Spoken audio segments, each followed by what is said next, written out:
చెప్పాల్సిన అవసరం లేదు. ఆయన నటించిన కొన్ని చిత్రాలు కల్ట్ క్లాసికల్గా నిలిచిపోయాయి. అలాంటి వాటిలో దిల్ వాలే దుల్హనియా లే జాయేంగే సినిమా ఒకటి. షారుఖ్ ఖాన్, కాజోల్ ప్రధాన పాత్రలో నటించినటువంటి ఈ రొమాంటిక్ మూవీ 1995 అక్టోబర్ 20న ప్రేక్షకుల ముందుకు వచ్చింది. బ్లాక్ బస్టర్ హిట్గా నిలిచింది.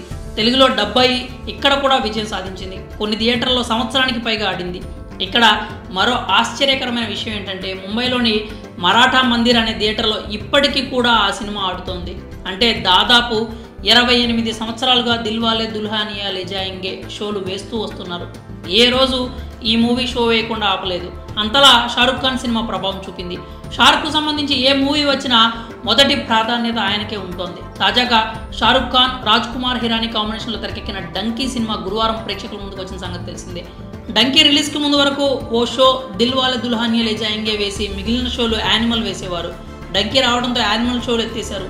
డంకీ వేస్తూ వచ్చారు. అది కూడా కేవలం ఒక్కరోజు మాత్రమే. ప్రభాస్, ప్రశాంత్ నీల్ కాంబినేషన్లో వచ్చిన సలార్ శుక్రవారం ప్రపంచ వ్యాప్తంగా విడుదలైంది. హిందీ భాషలో కూడా రిలీజ్ అయింది. మరాఠా మందిర్ యాజమాన్యం సలార్ విడుదల నేపథ్యంలో అత్యంత కీలక సాహసోపేతమైనటువంటి నిర్ణయం తీసుకుంది. డంకీ సినిమాను ఎత్తేసి సలార్ మూవీ వేస్తున్నారు. దీంతో షారుఖ్ సొంత గడ్డ మీద సొంత అడ్డాలో ఆయన ఈగోపై సలార్ దెబ్బ కొట్టినట్లయింది. ఇంతకు ముందు థియేటర్ల విషయంలో డంకీకి సలార్కు మధ్య పోటీ నడుస్తూ వచ్చింది. నార్త్లో పైరవీలు చేసి సలార్కు థియేటర్లు ఎక్కువ రాకుండా చేశారని, వాటిని డంకీకి వాడుకున్నారన్న టాక్ కూడా నడుస్తోంది. ఇటువంటి సమయంలో బాలీవుడ్ కింగ్ ఖాన్ సొంత అడ్డాలో ఎదురు దెబ్బ తగిలినట్టయింది. షారుఖ్ను ఎంతో అభిమానించే మరాఠా మందిర్ యాజమాన్యం డంకీ సినిమాని ఎత్తేసి సలార్ను వేసింది. ఈ దెబ్బను షారుఖ్ ఫ్యాన్స్ అస్సలు ఊహించి ఉండరని అంటున్నారు. మరి ముంబైలోని మరాఠా మందిర్లో షారుఖ్ ఖాన్ సినిమా ఎత్తేసి సలార్ సినిమా ప్రదర్శించడంపై